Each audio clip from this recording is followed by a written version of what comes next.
this lecture I will talk about filter construction कि हमारे पास filters किस तरह से डिज़ाइन होते हैं। So basically हम बात कर रहे हैं यहाँ पे edge detection की। So edge detection के लिए हमने पढ़ा था जी कि हमें डेरिवेटिव फंक्शन की ज़रूरत होती है। लाइक हमें डेरिवेटिव कंप्यूट करना होता है, फर्स्ट ऑर्डर हो या सेकंड ऑर्डर हो। फर्स्ट ऑर्डर में होता है कि just you are taking into account just only one neighbourhood, ठीक है, उसे आप फर्स्ट डेरिवेटिव कहते हो। और जो सेकंड जो है, जो सेकंड ऑर्डर डेरिवेटिव होता है उसमें आप बोथ नेबर्स को कैटर करते हो।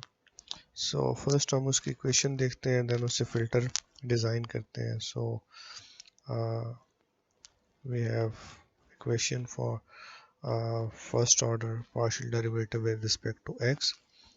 इसमें हम अगर देखें तो फिल्टर्स बेसिकली जब आप बनाते हो तो you are more concern with the coefficients.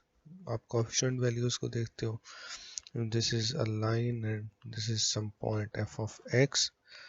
तो इसके बाद में आने वाला पॉइंट जो होगा, लाइक आफ्टर दिस पॉइंट हमारे पास क्या होगा, F of x plus one. This point will be x plus 1.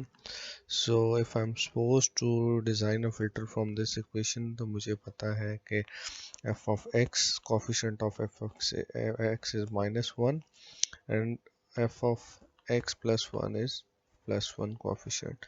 So eventually I'm getting this filter back -1 and +1. So that's how I design a filter in a one-dimensional space. And what if we have a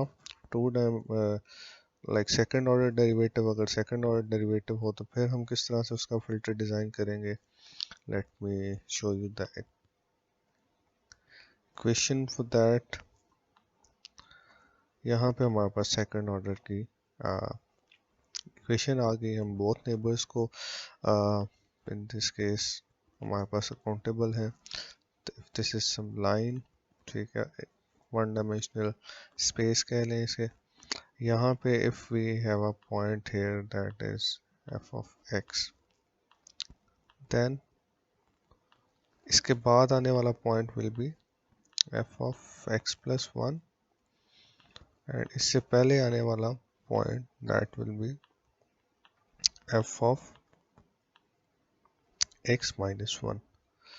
So जब हम filter design करते हैं तो we are concerned with the coefficients.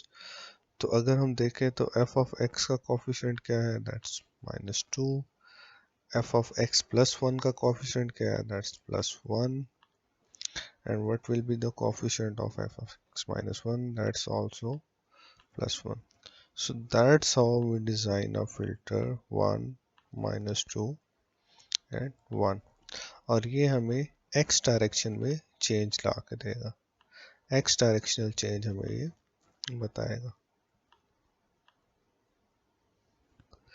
So what if I have another example, लेकिन इस बार हम example को थोड़ा कम्प्लेक्स करते हैं। we move into the two-dimensional space. two-dimensional space में अगर हम मूव करें तो if I have this equation, इसका मुझे फिल्टर डिज़ाइन करना है। सो अब इसका फिल्टर कैसे डिज़ाइन होगा? फर्स्ट ऑफ ऑल तो मुझे क्या करना होगा, एक स्पेस क्रिएट करनी होगी, फिल्टर मास्क बनाना होगा। So let me draw that mask. ये एक मास्क हमने बना लिया। अब इसमें जस्ट वन नेबरहुड की बात कर रहे हैं x से, लाइक x से भी +1 है, +1 -1, y से +1 -1, और y डायरेक्शन में भी अगर हम देखें तो +1 और -1 की नेबरहुड हमें मिलती है। So if we are talking about x, तो in positive direction this will be x plus 1 and in negative direction this will be x minus 1. and अगर हम बात करें y की, तो y को मैं कह देता हूँ कि in upward direction it's +1 and in downwards direction it's -1. so अगर इस चीज़ को हम माइंड में रखें और इस origin को मैं कह देता हूँ कि this is my origin and this is f of xy, this is f of xy। तो अब मुझे इसकी बाकी की नेबरहुड को फिल आउट करना है। सो यहाँ पे हमारे पास y is a constant thing, y हमारे पास कांस्टेंट है, लेकिन x क्या हुआ है, x will be x plus 1 and ये हमारे पास y एज इट इज आएगा। अब अगर यहाँ पे मैं देखूँ तो सेम y जो है अब कांस्टेंट है, लेकिन x हमारे पास क्या हुआ है, that will B x minus 1। और अब हम बात अगर करें यहाँ पे दिस स्पेस, तो यहाँ पे हमारे पास y की विसिनिटी प्लस हुई है और x हमारे पास कांस्टेंट रहा है। So x y plus 1, then this is x and y minus 1। यहाँ पे अगर हम देखें तो x नेगेटिव में मूव हुआ है, x को पीछे आना पड़ा है एंड y इंक्रीमेंट हुआ है, सो y प्लस 1। सो ये सेल हमारे पास आ गया, सो y प्लस 1। यहाँ पे अगर हम देखें तो x पॉजिटिव डायरेक्शन में मूव हुआ है और इन दिस विसिनिटी यहाँ पे जो हमारे पास y है, y भी पॉजिटिव डायरेक्शन में मूव हुआ है, so x plus 1 y plus 1। यहाँ पे अगर हम देखें तो x minus 1 and y minus 1, और यहाँ पे अगर हम देखें तो यहाँ पे हमारे पास क्या होगा जी, यहाँ पे आएगा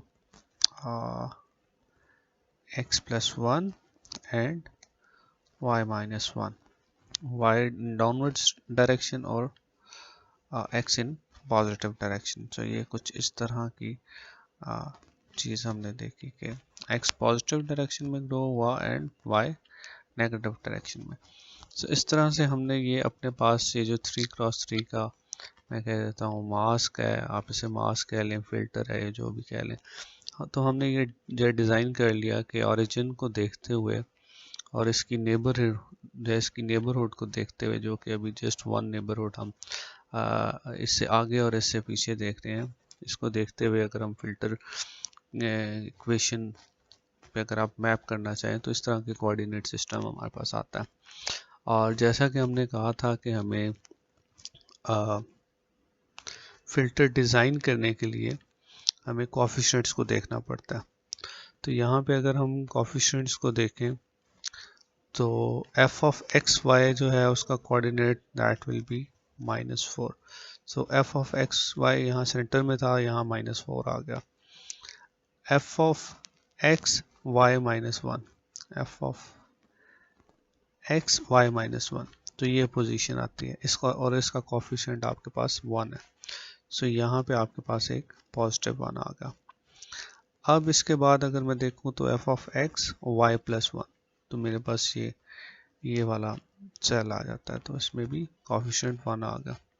x माइनस 1 एंड y, तो ये कोऑर्डिनेट आ गया मेरे पास, यहाँ पे 1 आ गया, देन प्लस 1 ये कोऑर्डिनेट आ गया।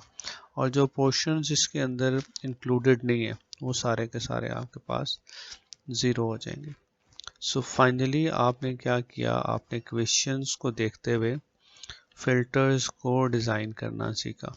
तो ये आपने एक 3x3 का मास्क डिज़ाइन कर लिया from that single equation.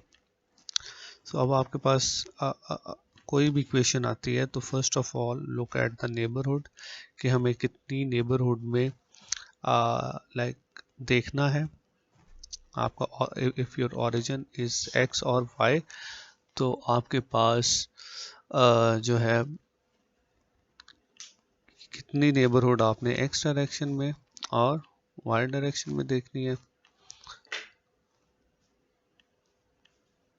So that's all about or designing a filter from equation lecture.